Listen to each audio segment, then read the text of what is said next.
Hello, everyone, and Happy New Year. Let's have a radical dive into the work of Antonio Gramsci. Keep it radical, keep it revolutionary. You might know Gramsci as a big name in Marxist thought, but his path there was anything but straightforward. That's right.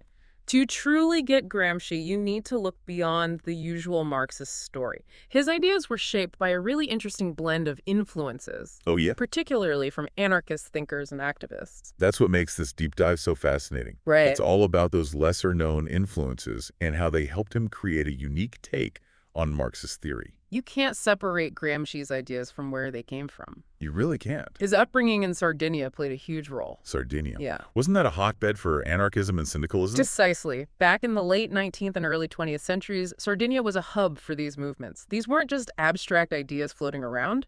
They were deeply rooted in the social fabric of the island. So even as a young man, Gramsci was surrounded by these alternative revolutionary ideas. Exactly.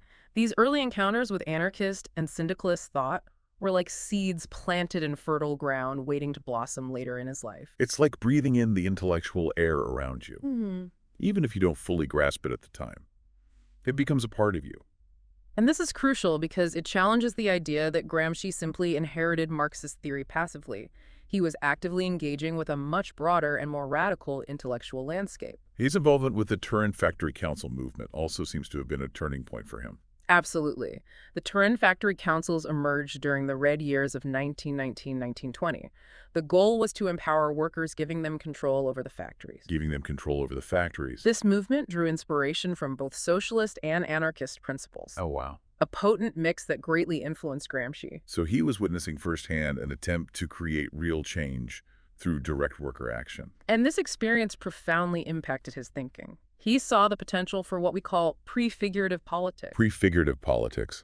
It's the idea that you don't just wait for a future revolution to magically happen. You begin building the new society right now within the existing structures. Could you give an example of prefigurative politics? Think about community gardens. They aren't just about growing food. They are spaces where people come together, make decisions collectively, and build relationships based on cooperation and mutual aid. They prefigure a society where people have more control over their lives and resources. That makes prefigurative politics much clearer. It's about embodying the values of the society you want to see in the world, starting today. This seems like it would naturally lead him away from a stricter interpretation of Marxism. You're right. He started to question the traditional Marxist idea that seizing state power was the only path to socialism. He began to see possibilities beyond that framework, possibilities that resonated with the anarchist currents he had encountered earlier. So how did this tension between his Marxist background and his anarchist influences play out in his work? How did he try to reconcile these seemingly opposing ideas? This tension led to some fascinating contradictions and debates, especially about the role of the state. He was skeptical of the state. He questioned whether it was really necessary in a socialist society. That's a very anarchist perspective, isn't it? Anarchists have always been critical of the state as an instrument of control and hierarchy. Exactly. However, he also recognized that the state, with all its flaws, could potentially be used as a tool for social change. He grappled with this dilemma throughout his work, trying to find a way to navigate the complexities of revolution and power. It's a puzzle a lot of revolutionaries grapple with, how to make real change within systems that are built on inequality. And this is where his concept of counter-hegemony comes in. I've heard that term before. Right. But I'm not sure I fully understand it. Can you break it down for us? Hegemony is essentially how those in power maintain their dominance. Okay. It's not just about brute force. It's about shaping how people think the culture, even institutions. It's subtle, but incredibly powerful. So it's like the underlying story that justifies the existing power structures. Exactly. And counter-hegemony is about challenging and eventually replacing that dominant narrative with a revolutionary one. For Gramsci, this process doesn't start by seizing the reins of the state. It starts from the ground up, through education organization, and creating alternative spaces where people can exercise power differently. So it was about shifting not just material conditions, but also the very way people see the world. Yes, he was deeply critical of what he called Jacobinism, the idea that a small elite group could impose revolution from the top down. Interesting. He believed that lasting social change had to come from the active participation of the masses, a perspective informed by his anarchist influences. This reminds me of how anarchists are often wary of large, centralized organizations. They worry about them becoming tools of control rather than liberation. Did Gramsci share this concern? He did. He Yeah. recognized the dangers of organizations becoming too rigid and bureaucratic.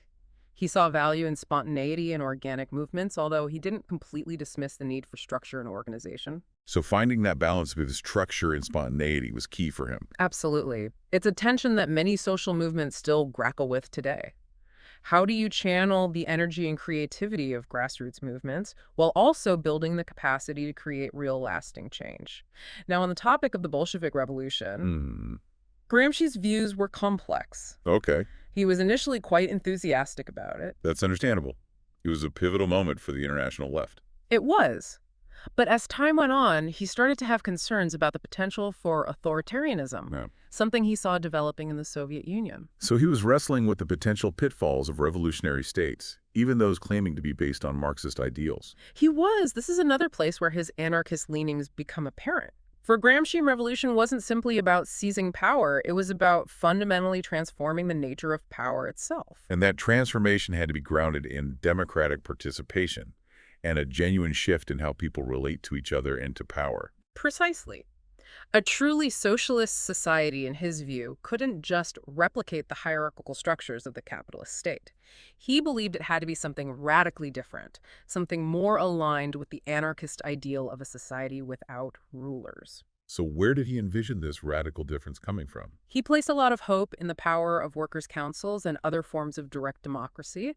These were spaces where people could directly participate in decision-making rather than relying on representatives or a centralized state apparatus. It's an inspiring vision, one that continues to resonate with many activists and movements today. It is. It's important to remember, though, that Gramsci wasn't a utopian thinker. He recognized the complexities and challenges involved in building a new world. He understood that revolutions are messy, unpredictable things. Revolutions aren't about achieving some perfect end state. They're about ongoing struggles and transformations. Exactly. Gramsci argued that revolution wasn't just about grand pronouncements and dramatic upheavals. It was about the slow, painstaking work of building counter-hegemony in every sphere of life. It's a long game, and it requires patience and strategic thinking. So changing culture, education, the media, all of these were crucial battlegrounds for him, not just the traditional political and economic arenas. Absolutely. He saw the struggle for a new society as a multifaceted one. It wasn't just about changing material conditions. It was about a profound shift in consciousness and culture. This brings us to his concept of organic intellectuals. Can you tell us more about that? Organic intellectuals are thinkers and organizers who come from within a particular social class and articulate the needs and aspirations of that class. So they aren't just academics or detached theorists. They're people embedded in their communities and workplaces, people who understand lived experiences of those they represent. Precisely, Gramsci believed that the working class needed its own organic intellectuals to develop a counter-hegemonic vision and lead the struggle for a more just and equitable society. And these intellectuals wouldn't just be preaching to the converted. They would be actively engaging in dialogue with the broader public, right? That's right. He believed in the power of persuasion, of winning hearts and minds through reasoned argument and engagement with popular culture. It wasn't about imposing a new ideology from above. It was about a genuine process of education and dialogue. So it was about meeting people where they are, understanding their concerns and showing them how a different world is possible. Yes. And this is where his concept of the war of position comes in. Okay, let's unpack that. What did he mean by war of position? He contrasted it with the war of maneuver, which was the classic Marxist idea of revolution, a swift seizure of state power through a frontal assault. The war of position was a longer-term, more nuanced strategy. More like a strategic encirclement of the enemy's fortress, slowly chipping away at their power base. Great analogy. It's about building alliances, creating alternative institutions, and gradually shifting the balance of power in society. So patiently building power from below, creating a counter-hegemony that could eventually challenge the dominant order. Exactly. And this war of position had to be waged on multiple fronts, in workplaces, in schools, in the media, in the cultural sphere. It was about transforming society from within, rather than waiting for a single decisive moment of rupture. Gramsci's approach to revolution certainly challenges us to think beyond simplistic formulas and quick fixes. It does. He offers a much more complex and nuanced understanding of power and social change, one that emphasizes the importance of ideas, culture, and the active participation of the masses. His work isn't just a relic of the past. It's a toolkit for understanding how power operates and how we can challenge it in the 21st century. It does. His emphasis on the role of ideas in culture and social transformation is especially relevant today. I agree. We live in a world saturated with information and competing narratives. We do. Understanding how hegemony works and how to build counter-hegemony seems crucial for any movement seeking real change. This makes me think about the rise of social media and its impact on activism.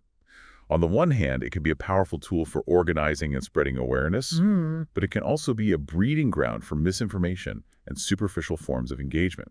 That's a key challenge for contemporary movements. Yeah. How do we use these new technologies effectively without falling into the traps of clicktivism or simply amplifying existing echo chambers? What would Gramsci say?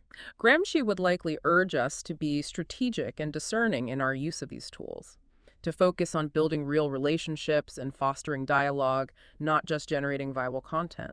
It seems like his concept of organic intellectuals is more relevant than ever. Right. We need people who can bridge the gap between theory and practice, who can translate complex ideas into accessible language, and who can connect with people on an emotional and intellectual level. He would probably challenge us to look beyond traditional notions of intellectual authority. The organic intellectuals of the 21st century might be bloggers, podcasters, artists, community organizers, people who are deeply embedded in their communities and who can articulate the needs and aspirations of those around them. That's a really empowering thought. It suggests that anyone can be an agent of change, regardless of their formal education or credentials. And it highlights the importance of creating spaces where these diverse voices can be heard and where people can learn from each other's experiences and insights. Gramsci believed that collective knowledge production was essential for building counter-hegemony. That's a powerful idea. Yeah. It's not just about individual brilliance. It's about the collective wisdom that emerges from shared struggles and dialogues. And it reminds us that building a new world isn't just about having the right ideas. It's about creating the conditions for those ideas to take root and flourish. It's about cultivating a culture of critical thinking, solidarity, and collective action. Gramsci's work offers a radical and hopeful vision for the future. A future where power is more evenly distributed, where democracy is a lived reality, and where we create a society based on cooperation, not just competition. It's a future worth striving for, even if the path is long and challenging. Gramsci's life and work teach us that even in the face of adversity, we can keep our radical imagination alive and continue to work towards a more just and equitable world. And to our listeners, I encourage you to delve into Gramsci's work for yourselves.